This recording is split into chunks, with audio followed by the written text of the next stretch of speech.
In China, we don't believe in luck. We believe in cycles 周期. Westerners are taught to be the alpha, to roar, to pitch, and to show power. But in the Chinese business source code, the I Ching, showing power too early is a death sentence. This is hexagram 1, Qian, the creative force. The literal meaning is heaven and dragon. But the silent code for business is timing mastery. The first stage is hidden dragon, 潜龙勿用. I've seen billionaire factory owners driving 10-year-old Toyotas. They aren't cheap, they are hidden. They don't want the taxman, the competitors, or the greedy suppliers to see their fire yet. If you are a buyer and you find a hidden dragon factory, you found a gold mine. But if you act too aggressive, you'll wake the dragon before you can handle the fire. In this episode, we decode the 6 stages of power from being a hidden dragon to the arrogant dragon who loses everything. Master this, and you master the Chinese supply chain. So imagine it's 2021. Apple and Tesla are both hunting for this very specific, microscopic advantage. Right, the global supply chain was totally chaotic back then. Exactly. And they needed these hyper-precision components specifically, engineered screws. And these had to hold together next-generation tech under, immense physical stress. With absolutely zero margin for error. Zero, none. So they scour the globe for the most advanced manufacturing capability on the planet. And they actually found it. They're good. They found it in this factory in Ningbo, China. But here is the bizarre part, right? If you looked at the traditional business landscape, this factory essentially, well, they didn't exist. They're completely off the radar.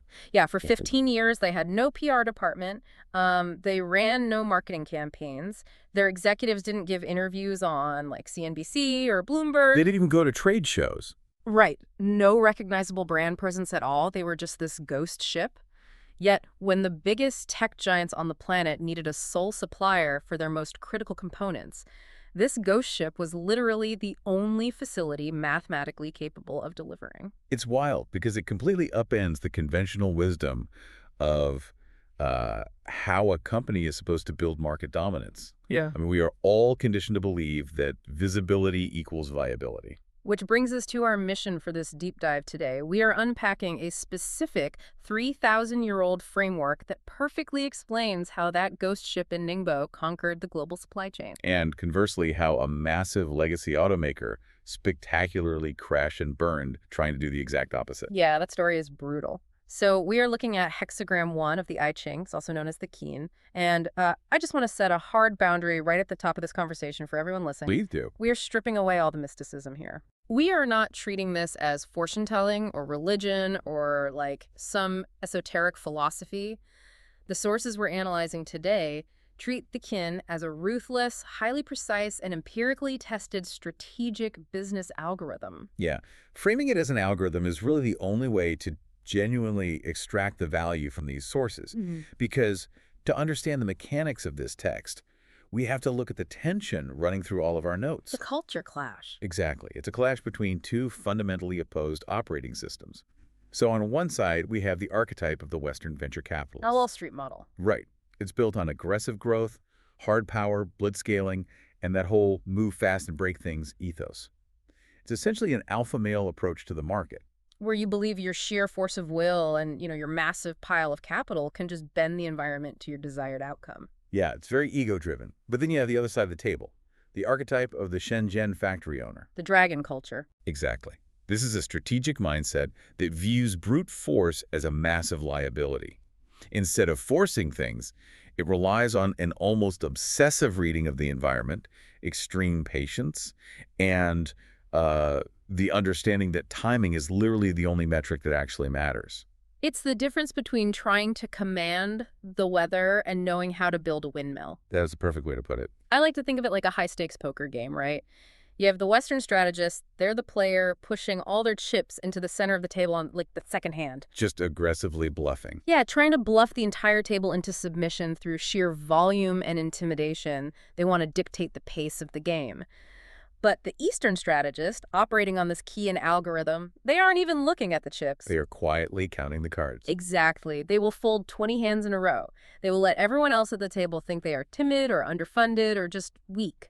They are perfectly comfortable looking like a loser to the untrained eye. Right, because they are waiting for the exact mathematical probability to shift in their favor before they strike. And see, the vulnerability of that Western player is the assumption that the quiet player is failing. The quiet player isn't failing.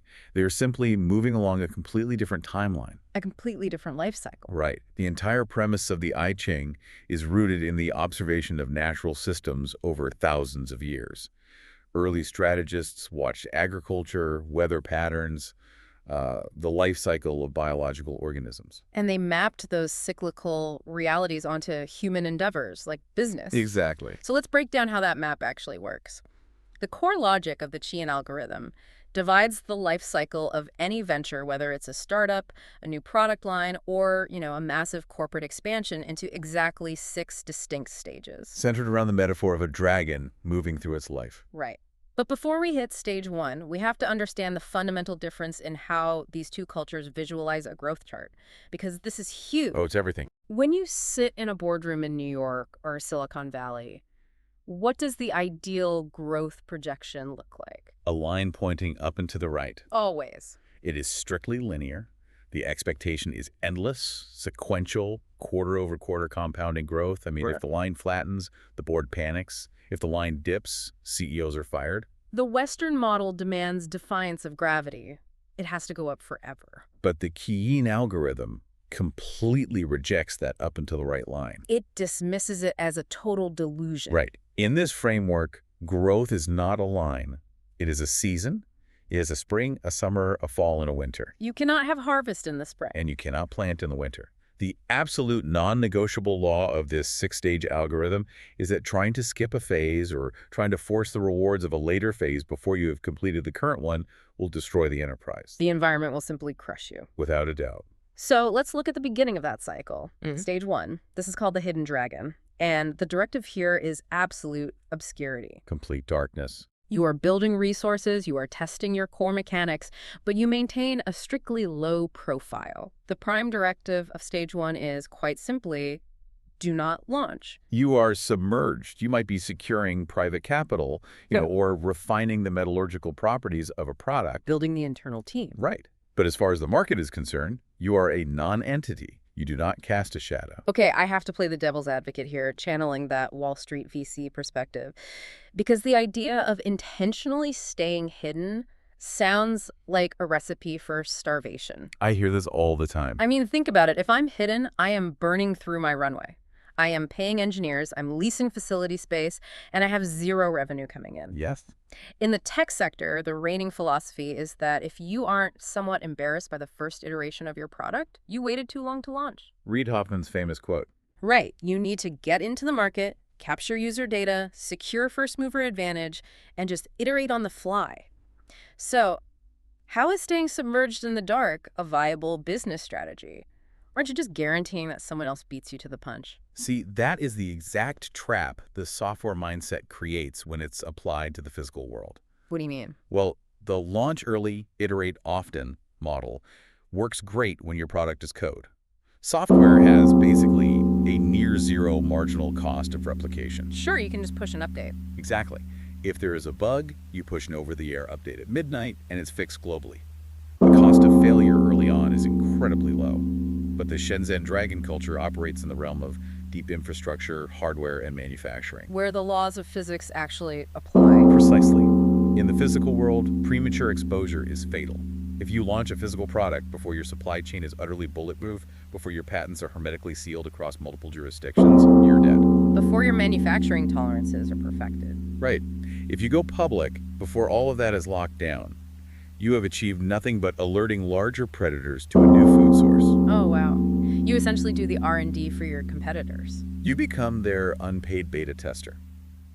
A larger conglomerate with massive capital reserves and established distribution networks will see your flawed early-stage launch. And they'll just take it. They will reverse engineer your core concept, strip out the inefficiencies, scale it 100 times faster than you can, and crush your margins to zero. Because they have the infrastructure and you don't. Right. By launching before you were truly ready to defend your position, you gave away your only advantage. So the hidden dragon phase isn't about hiding out of fear. It's about building a fortress in the dark. Exactly. so that when you finally do turn the lights on, your defenses are impenetrable. Which brings us directly back to that Ningbo screw factory. Our sources point to this facility as the ultimate masterclass execution of Stage 1. Let's look at the mechanics of how they actually pulled this off. It's a fascinating case study. 15 years in the dark. How do you survive for a decade and a half without aggressively marketing yourself? Well, you survive by entirely redefining what your market actually is. They weren't trying to sell to 10,000 mid-tier buyers. Right. They understood that in the realm of hyper-precision components, marketing is completely useless. A billboard doesn't convince an Apple supply chain auditor. A viral social media campaign doesn't matter to a Tesla robotics engineer. Exactly. The only thing that matters is the microscopic, mathematical reality of the component. So they funneled every single ounce of capital, every bit of margin they scraped together from whatever small, unglamorous contracts they had directly back into research, development, and intellectual property. They filed patent after patent. They built custom tooling machinery that literally no one else in the world possessed. And they trained a workforce to operate at tolerances that were previously considered theoretical. Yeah, and while they were locking themselves in the submerged state, we have to look at what the rest of the market was doing at the exact same time. The rest of the market was trying to force Stage 2. Yes, they were bleeding themselves dry. The sources outline how the competitors in the space were fighting these incredibly loud, bloody wars of attrition. They were slashing prices to win contracts, spending heavily on corporate branding. Trying to become the go-to name in hardware components. Right. They were desperate for market recognition. And by slashing their prices to win that visibility, they destroyed their own margins. With no margins, they couldn't invest in advanced R&D. So they trapped themselves. They trapped themselves in a race to the bottom, optimizing for cheap commodity-level manufacturing, while the Ningbo factory was quietly optimizing for the future of technology. The power of the hidden face here acted like high-level corporate camouflage. Let's think about the private equity landscape for a second. Oh yeah, Wall Street is brutal with this. Wall Street is constantly looking for valuable IP to acquire, strip down, or roll up into these mega conglomerates. Hostile takeovers happen the second a company shows significant value but lacks the size to defend itself. It happens every day. But by staying completely off the radar, the Ningbo founders protected themselves from predatory buyouts. Wall Street analysts simply didn't know how to value them because they had no public data to analyze. They removed themselves from the threat matrix entirely. It's a brilliant application of supply chain logistics in warfare. I mean, think about it. If you are amassing a massive, game-changing arsenal, let's say you've developed a new type of artillery that can completely turn the tide of a war. Okay. You do not build your bunker in the middle of an open field and paint a giant neon target on the roof. Right. You don't hold a press conference to brag about your new weapons while they are still on the assembly line. You bury that facility deep in a mountain. You keep it off all the maps. You let the enemy exhaust their resources fighting over insignificant hills. Exactly. And you only open the bunker doors when you have enough firepower to end the conflict in a single barrage. Which is exactly what happened. By the time Apple and Tesla came knocking, the war was already over. The Ningbo factory didn't even have to pitch their services, did they? No, not at all. The tech giants audited the global capabilities and realized there was literally only one facility on Earth with the patents, the machinery, and the talent to produce what they needed. The hidden dragon emerged and instantly owned the market. But, as you know, the algorithm doesn't stop at staying hidden. You can't be submerged forever. Right. Eventually you have to transition. And that brings us to Stage 2, the dragon in the field. This is the moment you finally poke your head above the water. But notice the phrasing there. You are just in the field. You aren't dominating it. You aren't ruling the sky. Right. It's a localized exposure. In practical business terms, how does this transition happen? Like, what does Stage 2 actually look like mechanically for a company? Stage 2 is the validation of all that hidden work. It is securing that first major client or launching the beta version of the physical product to a highly restricted, targeted demographic. So you're dipping your toe in. You are testing the market's reaction to your offering. The mechanism here is controlled exposure. You are gathering real-world data, proving the concept works outside the laboratory, but you're specifically avoiding declaring all-out war on the market leaders. You want to appear competent, but not yet like an existential threat to the incumbents. Exactly. You want to secure your beachhead without triggering the enemy's general alarm. But the moment you secure that beachhead, the environment shifts radically around you, doesn't it? It does. Because you have proven demand. The market suddenly knows you exist, and they want what you have.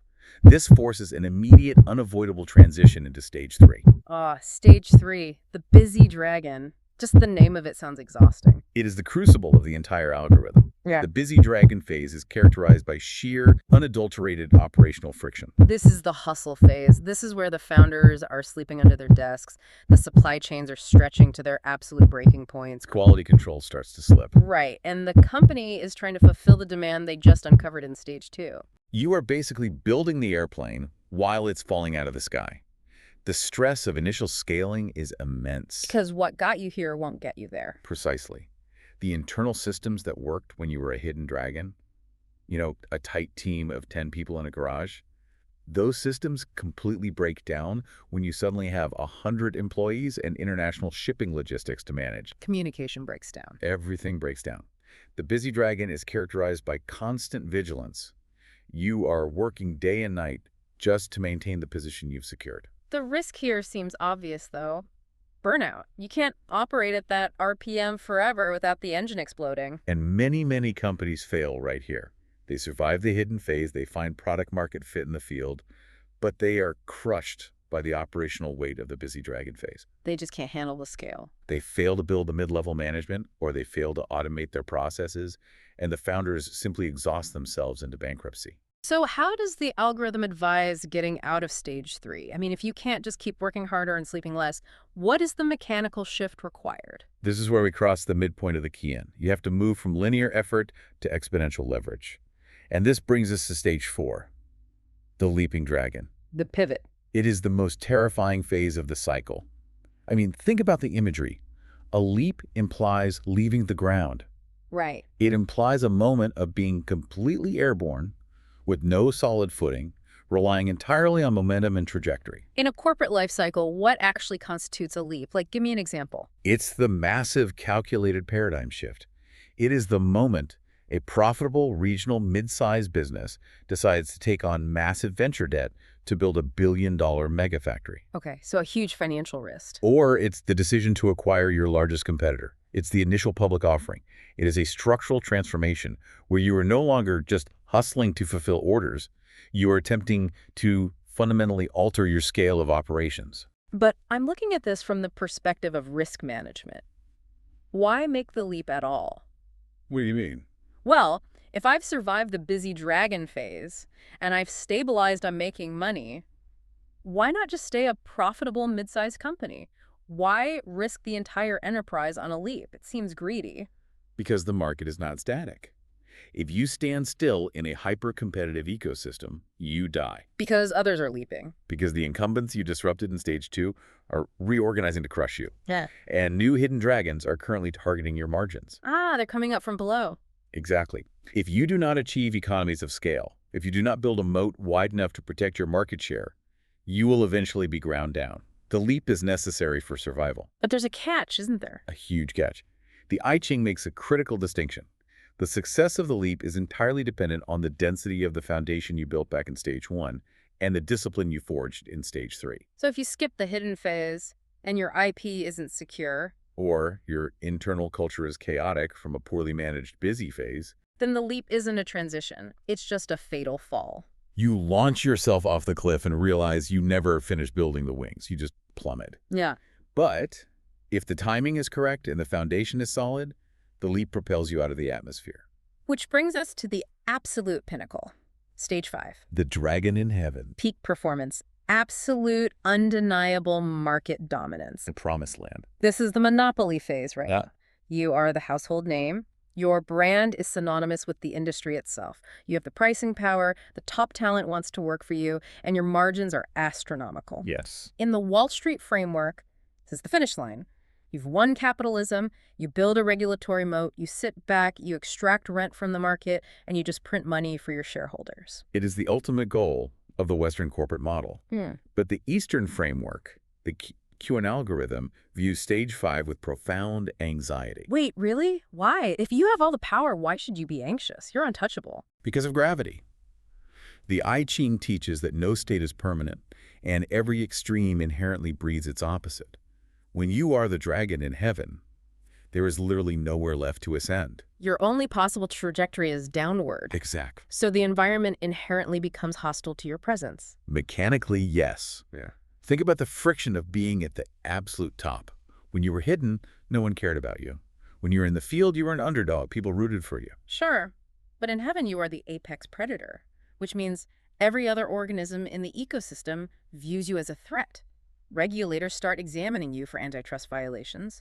Governments want to tax your massive reserves. And every startup pitches themselves to investors as the company that will kill you. Exactly. You are a stadium-sized target. But the external threats are actually less dangerous than the internal rot. The culture decays. The psychology of the company begins to degrade.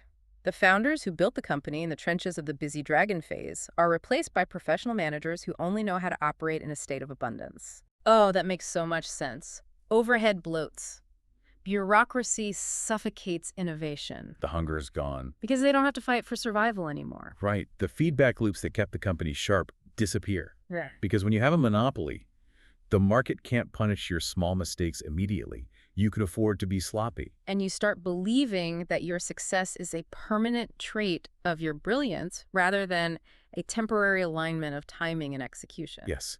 And that psychological shift pushes the company over the edge into the final fatal phase, stage 6. The arrogant dragon. Disconnection from reality. When you look at corporate history, the arrogant dragon phase is practically a cliche. It's the phase of catastrophic overexpansion. The hubris. Exactly. It's when a company forgets the core competencies that got them to the top and starts making wildly irrational bets, assuming the market will just blindly follow them because of their legacy brand name.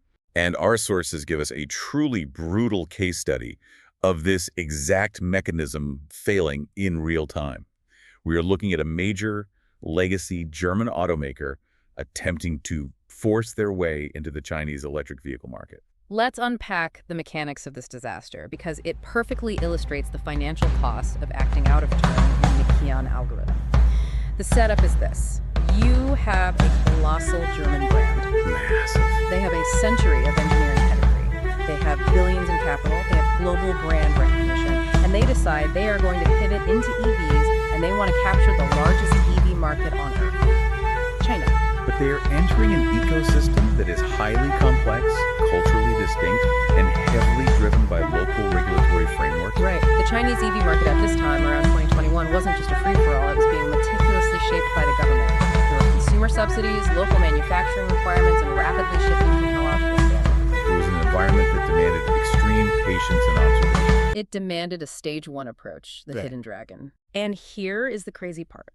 The German automaker actually had local Chinese advisors. They had executives on the ground in Shenzhen and Beijing who understood the dragon culture. People who knew how the weather worked. Exactly. These advisors were analyzing the regulatory weather, looking at the pending subsidy changes, and they explicitly told the board back in Germany, do not launch yet. Keep the new EV line hidden. We need to wait for the subsidies to be finalized so we can price the vehicles correctly, and we need our local supply chain to mature.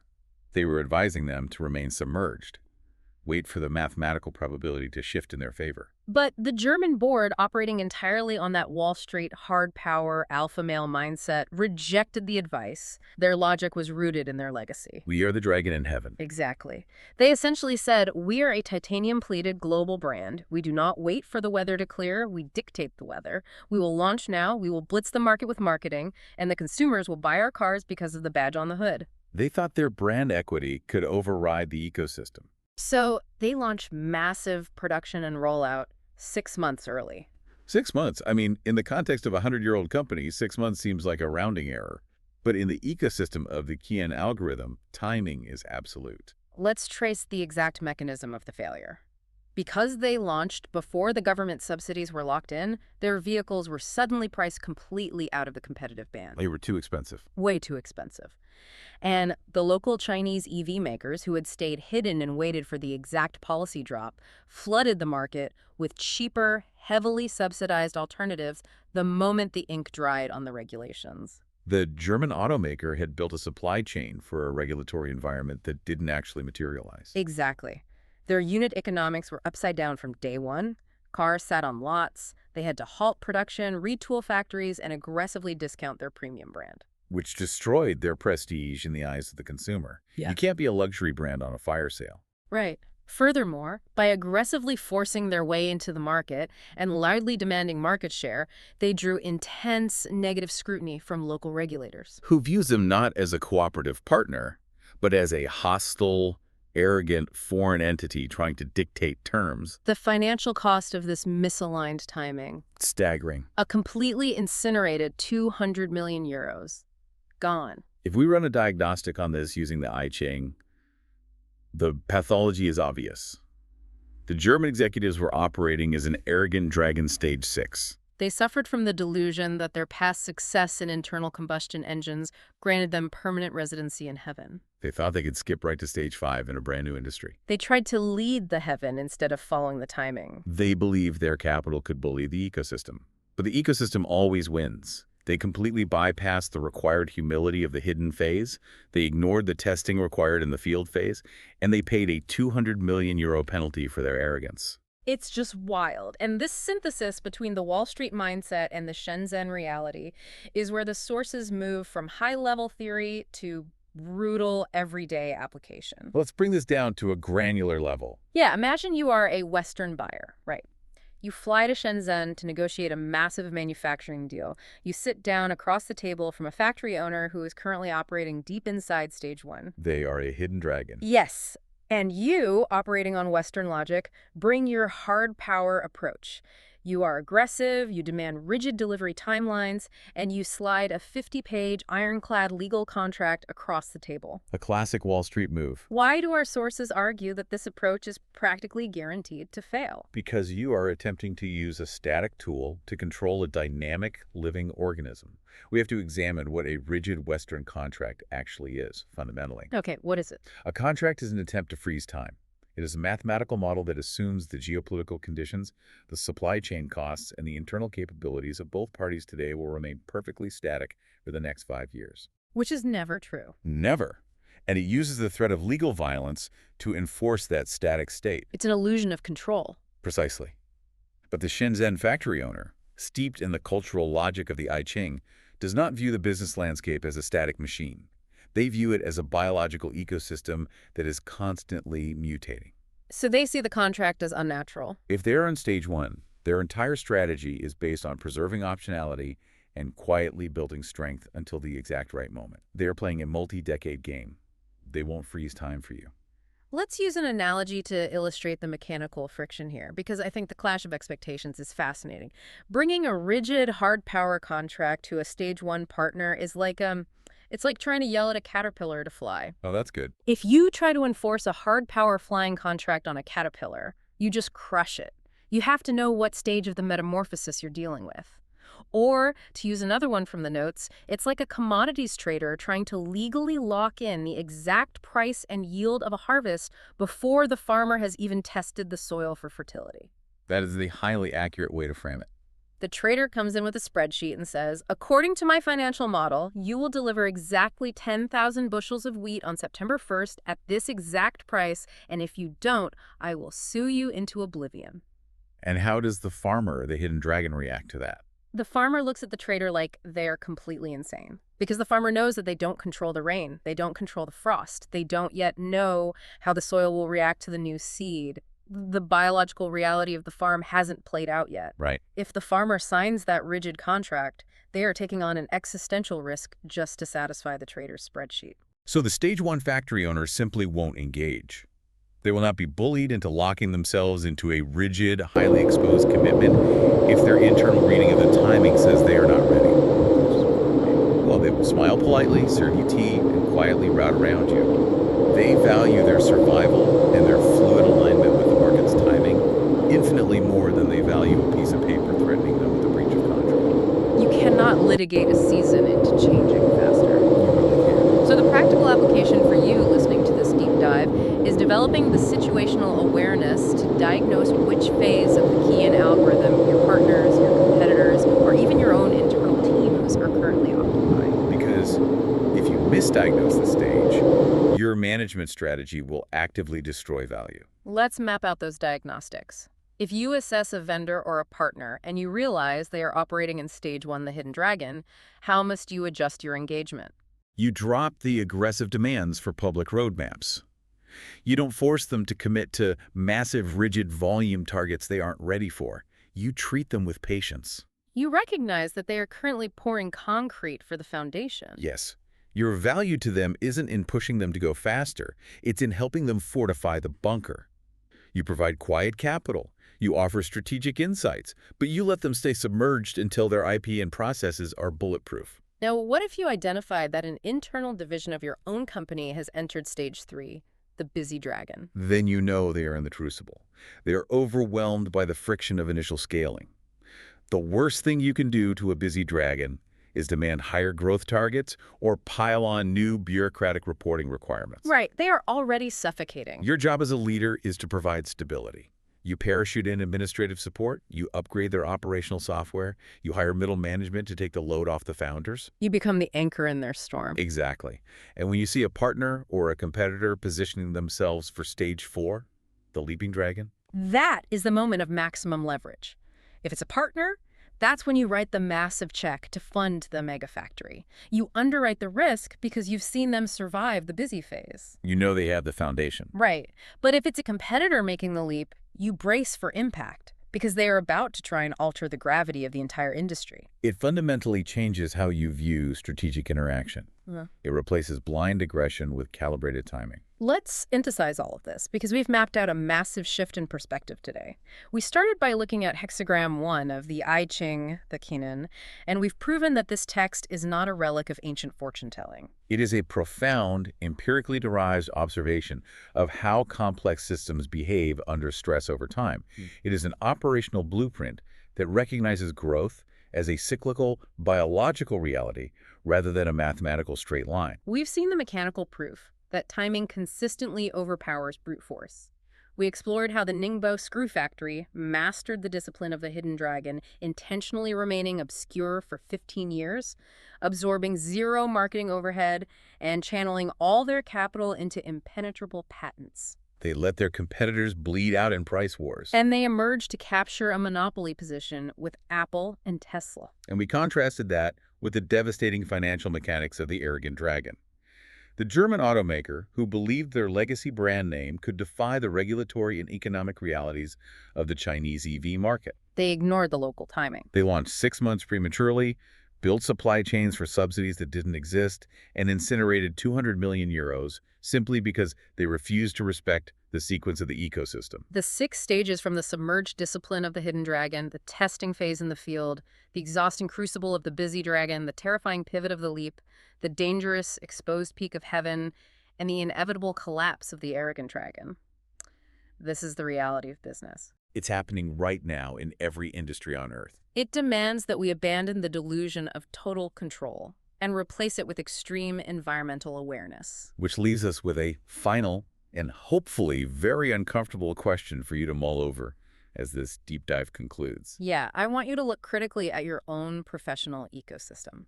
Look at the startup you are trying to fund, the corporate division you are managing, or even your own career trajectory. Strip away the ego and run the diagnostic. Are you walking into the boardroom projecting the entitlement of an arrogant dragon?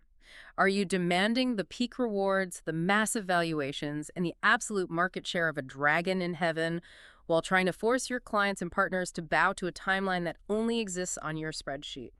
When the quiet, uncomfortable truth is you lack the foundational IP, you haven't survived the operational crucible, and you actually need to be a hidden dragon. There is profound power in accepting obscurity while you build capacity. Exactly. Don't be the amateur at the poker table, throwing all your chips at a hand you haven't finished building, just hoping the market blinks. Be the strategist quietly counting the cards. Because sometimes the most devastatingly effective move you can make on the board is making sure no one even realizes you've sat down to play.